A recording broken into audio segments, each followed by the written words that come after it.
Bonjour à tous, j'espère que vous allez bien. Je refais une autre petite vidéo donc sur les fleurs un peu de saison. Et bon là on est au-dessus du parc de Buisson-Rond, on est en direction des Hauts-de-Chana. Et donc dans ce secteur-là, je vais vous faire montrer quelques fleurs. Donc hop, je me retourne. Alors ici, on a des fleurs là, violettes là comme ça qui montent un peu. Donc c'est le bugle, là c'est un bugle rampant. Voilà. Ici, on a le fameux bouton d'or. Hop. Qu'on retrouve un peu dans nos prairies actuellement. Et puis, un peu plus loin, ici, on a le fameux coucou qui est ressorti. Donc ça fait partie de la famille des primes verts. Mais le coucou par rapport au prime vert, donc là, vous avez vu la fleur, elle est vraiment imbriquée dans la tige, quoi, en fait. Vous avez vu? Alors que la prime vert, elle est vraiment ouverte, elle est étalée. En fait, la fleur est étalée. Voilà, voilà. A tout de suite pour d'autres fleurs. Bon, ici, toujours sur la petite balade, là au-dessus en direction de la Croix de la Coche. Voilà.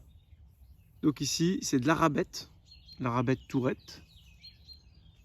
Voilà. Et là, c'est la monnaie du pape. Ça fait partie un peu de la famille des lamiers. Vous voyez les feuilles par rapport aux feuilles, par rapport à la manière dont c'est fait. Partie de la famille des lamiers. Donc voilà. Bon, on va changer de registre. Là, je ne vais pas vous parler de fleurs rapidement. Là, c'est juste pour vous présenter un peu cette plante-là, que vous connaissez peut-être. Donc, c'est de la ciboulette. Voilà, super bon pour vous mettez ça en petits morceaux. Vous mettez ça dans vos salades, dans vos sauces aussi. Vous la faites cuire dans vos sauces. Donc voilà, de la petite ciboulette sauvage, là, que vous pouvez venir cueillir dans les bois. Là, vous essayez de vous éloigner des chemins pour pas que... Voilà, il y a trop de, on va dire, de passage, mais voilà, vous pouvez recueillir ça aussi. Bon, on est sur les Hauts-de-Chana, petite vue du lac.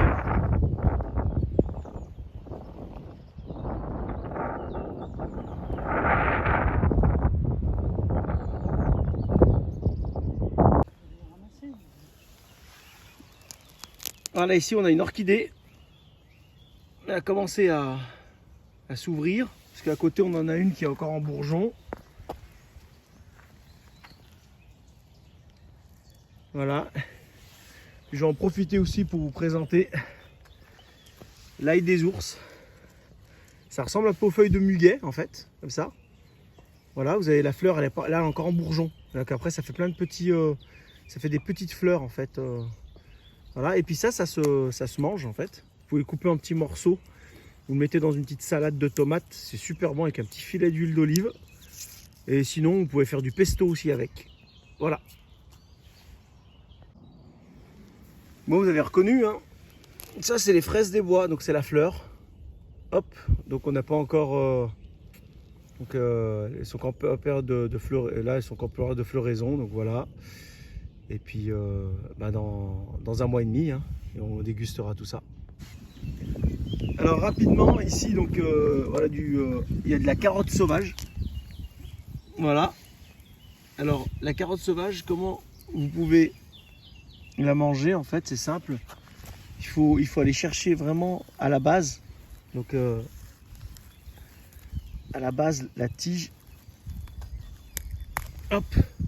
Et en fait là, quand vous enlevez la peau qui est ici, hein, vous pouvez croquer dedans. Alors moi je peux pas en manger en ce moment, c'est Ramadan. Mais on sent vraiment, quand on rapproche au nez, on sent vraiment l'odeur de la carotte. Donc voilà. On reconnaît comme ça en fait les feuilles comme ça. Alors faites attention, n'allez pas le faire de votre côté sans connaissance des plantes, parce que ça se rapproche quand même d'une plante qui est mortelle qu'on a en France, c'est la ciguë. Parce que ça fait un peu chez les cerfeuilles. Vous avez les cerfeuilles et tout. Il y a le cerfeuil des bois aussi que vous pouvez prendre, mais il faut vraiment aller regarder toutes les caractéristiques en fait de la plante. Renseignez-vous auprès de personnes, des spécialistes, pour pas commettre d'erreurs. Mais voilà, là je la reconnais parce qu'en plus à cette période-là de l'année, on peut pas trop se tromper par rapport à la carotte sauvage. Donc, voilà. Mais vous, je vous conseille d'avant de comment dire, avant de cueillir ça ou de le manger, c'est vraiment vous renseigner. Voilà. Bon, ici on est sur une autre variété de lamier. Vous avez vu, ça ressemble un peu à la feuille d'ortie, hein. Donc c'est du lamier jaune, ça s'appelle. Donc voilà. Donc vous inquiétez pas, vous n'allez pas vous piquer. Ça ressemble à l'ortie, mais dès que ça commence à avoir des fleurs comme ça par dessus, vous êtes sûr que c'est pas des orties. Voilà.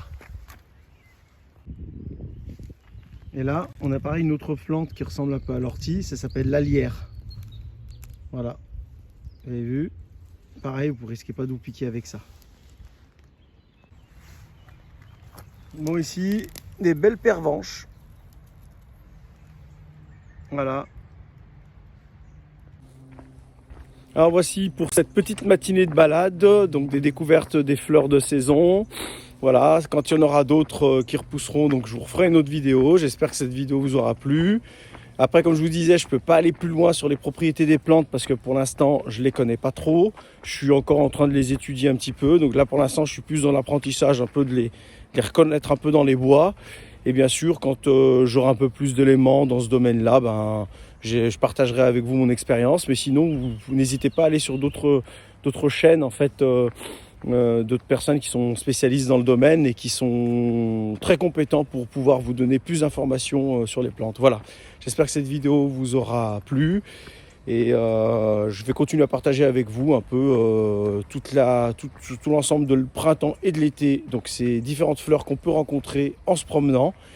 Et j'espère que ça vous plaira et je vous invite à partager, liker et puis éventuellement mettre quelques commentaires. Si je me suis trompé sur certaines plantes ou quoi que ce soit, de partager un peu aussi votre avis. Voilà, à bientôt, au revoir.